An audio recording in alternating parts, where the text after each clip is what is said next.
আমার ভাইরাম, বর্তমানে এমন একজন ব্যক্তি জনপ্রিয় সেলিব্রিটি, অনেকেই হয়তোবা তাকে চেনেন, যার নামটা হলো আয়মান সাদিক। তাকে নিয়ে আজকে গোটা ফেসবুক, ইউটিউব, সামাজিক যোগাযোগ মাধ্যমগুলোতে আলোচনা সমালোচনা হচ্ছে। কিন্তু কেন হচ্ছে, তার কারণটা কি একটু আপনাদেরকে শোনায়া দিতে চাই। আয়মান সাদিক কয়েকদিন আগে তিনি বিবাহ করেছেন, কিন্তু বিবাহটা করিয়েছিলেন সুন্নাহ মোতাবেক। মসজিদে বিবাহ করা সুন্নাত, মসজিদে বিবাহ পড়ানোর ঘোষণা দেওয়া সুন্নাহ, রাসূলুল্লাহ নিজেই বলেছেন।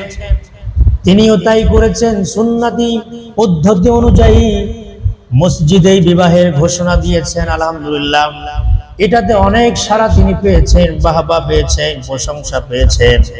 এমনকি ওলামায়ে কেরাম তার জন্য দোয়া করেছে আমরা, আলহামদুলিল্লাহ। কিন্তু এই প্রশংসা, এই দোয়াকে তিনি নিমিষের মধ্যে ধূলিসাৎ করে দিয়েছেন। বলবেন হুজুর কেন? সুন্নতি পদ্ধতি অনুযায়ী মসজিদে বিবাহ পড়ানোর পর তার সহকর্মী, তার স্ত্রী সহ অসংখ্য মানুষদেরকে নিয়ে তিনি কমিউনিটি সেন্টারে ডিজে পার্টিতে অংশগ্রহণ করেছেন। নাউজুবিল্লাহ, তিনি এমন একটি ঘৃণিত কাজ করেছেন। এই কাজটি করা মোটেও ঠিক হয় নাই, কারণ তিনি তো ইসলামী প্র্যাকটিস করেন, ইসলাম সম্পর্কে জানেন, তিনি তো একজন মুসলিম। আমার ভাইরা, কারণ এই বিষয়টি এমন হয়েছে, লুঙ্গি খুলে মাথায় পাগড়ি বাঁধার মতো এমন হয়ে গেছে।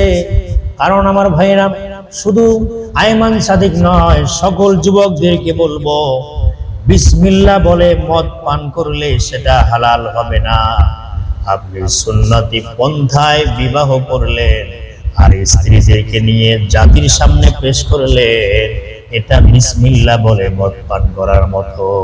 শুধু তাই নয়, আয়মান সাদিক সহ সকল যুবকদেরকে বলছি, স্ত্রীদের এই বেহায়াপনা ছবিগুলো ফেসবুকে স্ট্যাটাস দেবেন না, আপলোড দেবেন না।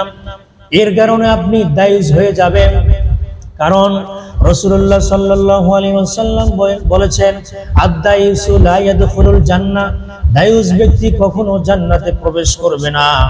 আমরা এটা না বুঝে অনেকে স্ত্রীর ছবি স্ট্যাটাস দিচ্ছি, অনেকে মেয়ের ছবি বেগানা পুরুষদের সামনে আমরা আপলোড করতেছি। আমার ভাইরা, আমি একটি কথা মাঝে মধ্যে বলি, যারা স্ত্রীর ছবি ফেসবুকে স্ট্যাটাস দেয়, আপলোড করে, তারা হয়তোবা মনে করে এই বউটা শুধু নিজের নয়, এটা গোটা দেশের একটা সম্পদ মনে করে, এজন্য তারা নিজের স্ত্রীদের ছবি ফেসবুকে আপলোড করে।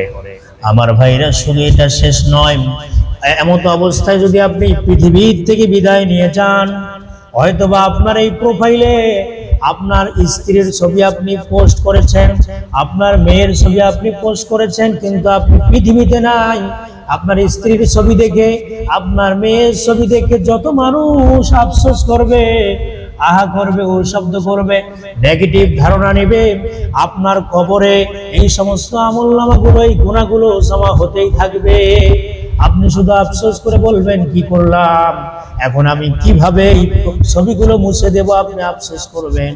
কিন্তু সেই দিন আফসোস করে কোনো প্রকার লাভ হবে না। আমার ভাইরা, বিশেষ করে যুবক ভাইদেরকে বলছি, আপনার টাইমলাইন, আপনার প্রোফাইল এমন ভাবে আপনি সাজান, যে কোনো মানুষ আপনার টাইমলাইনে গিয়ে যদি কেউ যায়, সে যেন সব অর্জন করতে পারে, নেকি অর্জন করতে পারে, এমন ভাবে আপনার প্রোফাইলটা আপনি সাজান। বেগানা মেয়েদের ছবি দিয়ে, স্ত্রীর ছবি দিয়ে আপনি প্রোফাইলে কখনো স্ট্যাটাস দিবেন না।